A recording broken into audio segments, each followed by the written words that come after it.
ìròyìn jáde wípé ọba Apẹ̀tùmọdò àti pásítọ̀ kan pé wọ́n ti jẹ́wọ́ lórí ẹ̀sùn tí wọ́n fi kàn wọ́n wípé wọ́n dàǹbarú owó kan, wọ́n sì mọ̀dàrú owó kan, wọ́n kówó kan jẹ, ìyẹn owó COVID-19 tí wọ́n gbà lọ́wọ́ ìjọba orílẹ̀-èdè United States of America USA,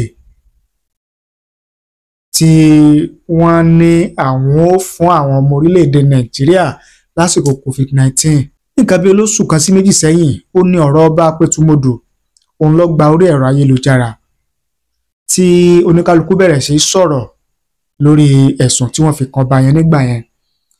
Àwọn tí wọn ò mọ bọ́rọ̀ ṣe jẹ́, àwọn tí wọn ò mọ bẹ̀rẹ̀ ọ̀rọ̀, àwọn tí wọn ò mọ tí ń lọ gan, àwọn náà jáde nígbà náà, wọ́n sọ ohun tí wọn ò rí, ohun tí wọn ò mọ̀ nípa rẹ̀.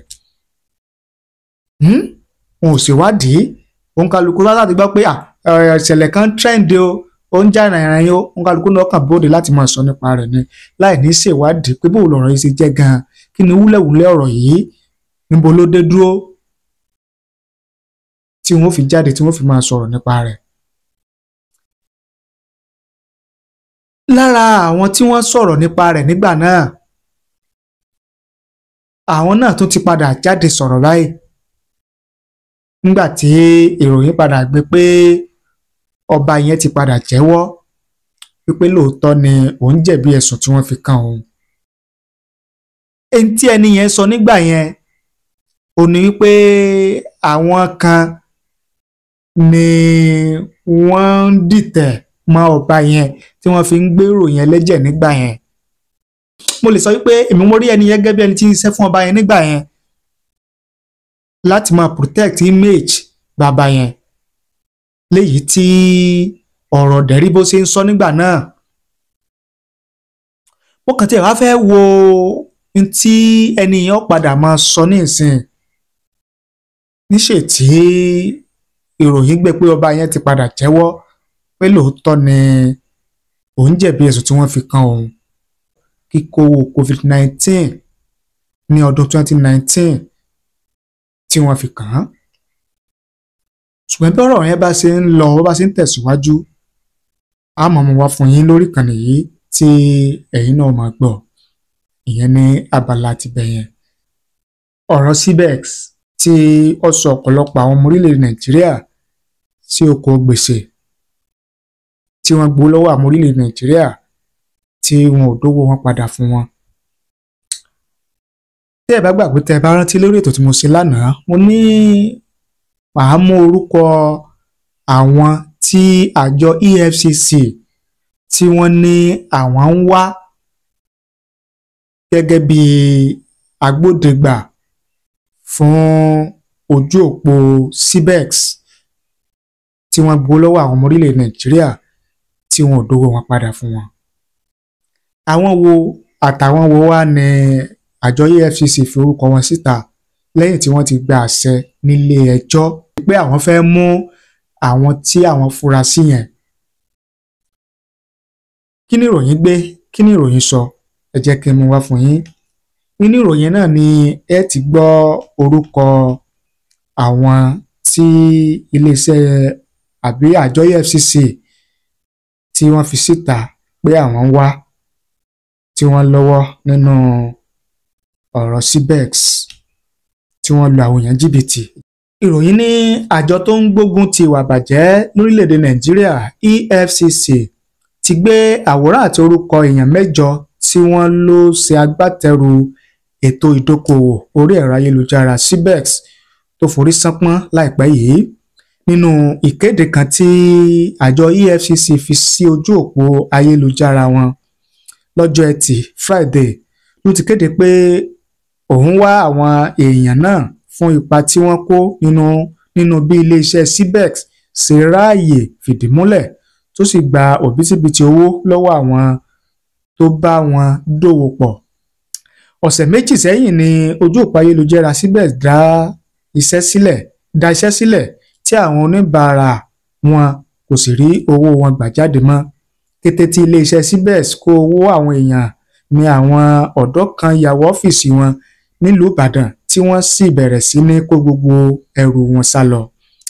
Fọ́nrán kan tó lu síta lórí ẹ̀rọ ayélujára ṣàfihàn bí àwọn ọ̀dọ́ kan ṣe bínú ya wọ ọ́fíìsì náà tó wà nílùú Ìbàdàn tí wọ́n sì ń da gbogbo nǹkan rú, kódà wọ́n jí ọ̀pọ̀lọpọ̀ àwọn nǹkan ìní iléeṣẹ́ náà lọ. Ṣáájú àsìkò yìí ni àwọn tó dá CBEX sílẹ̀ ti ń sọ fún àwọn olùdókòwò wọn pé àwọn fẹ́ mú àdínkù bá òṣì àti ìṣẹ́ nílẹ̀ adúláwọ̀ ní ìwọ̀n ìdá 30% reduction in poverty. Ìlérí míì tí wọ́n tún ṣe ni wípé ẹni tó bá kó ọ̀pọ̀lọpọ̀ èrò wá tó sì gba oyè VIP 9 yóò ní àǹfààní láti rin ìrìn àjò lọ sí orílẹ̀-èdè tí ó bá wù ú, yóò sì tún mú mọ̀lẹ́bí rẹ̀ méjì dání. EFCC sọ pé owó tó tó tírílíọ̀nù kan àti bílíọ̀nù lọ́nà ọ̀ọ́dúnrún náírà ni àwọn ọmọ Nàìjíríà pàdánù sínú ètò ìdókòwò orí ẹ̀rọ ayélujára CBEX. Kí wá ní iléeṣẹ́ EFCC ń wá, àwọn wo ni wọ́n ń wá gan-an? Ní ọjọ́bọ̀ ọjọ́ 24 oṣù kẹrin ọdún 2025 ní ìròyìn kọ́kọ́ sọ pé ilé ẹjọ́ gíga tó wà nílùú Àbújá ti kọ́kọ́ fún EFCC ní àṣẹ láti fi òfin mú kó sì ti èèyàn 6 kan mọ́lé fún bí wọ́n ṣe agbátẹrù ètò sógúndogójì náà. Àmọ́ nígbà tí yóò di ọjọ́ Ẹtì Friday, àwòrán èèyàn 8 ni àjọ náà fi sí orí ẹ̀rọ ayélujára gẹ́gẹ́ bí àwọn tí wọ́n ń wá láti ṣe ìwádìí wọn. Àwọn onítọ̀hún ló jẹ́ ọmọ orílẹ̀-èdè Nàìjíríà tí EFCC pè ní afurasí tó ṣe ìrànwọ́ fún bí àwọn ọmọ ilẹ̀ òkèèrè tó dá iléeṣẹ́ ọ̀hún sílẹ̀ sí ráàyè wọlé sí aráàlú lórílẹ̀-èdè Nàìjíríà lára. Àwọn èèyàn tí àwọn EFCC ń wá, àwọn ni Adéfowórà Abíọ́dún Ọláònípẹ̀kun, Adéfowórà Olúwaníṣọlá, Emmanuel Oko, Ṣèyí Olóyèdé, Johnson Okiro, Israel Imbaluka, Joseph Mekiro, Sarah Mekiro. Òun náà ni ẹ ti gbọ́ tí a mú wá fún yín yẹn gẹ́gẹ́ bí àjọ EFCC bí wọ́n ṣe fi síta.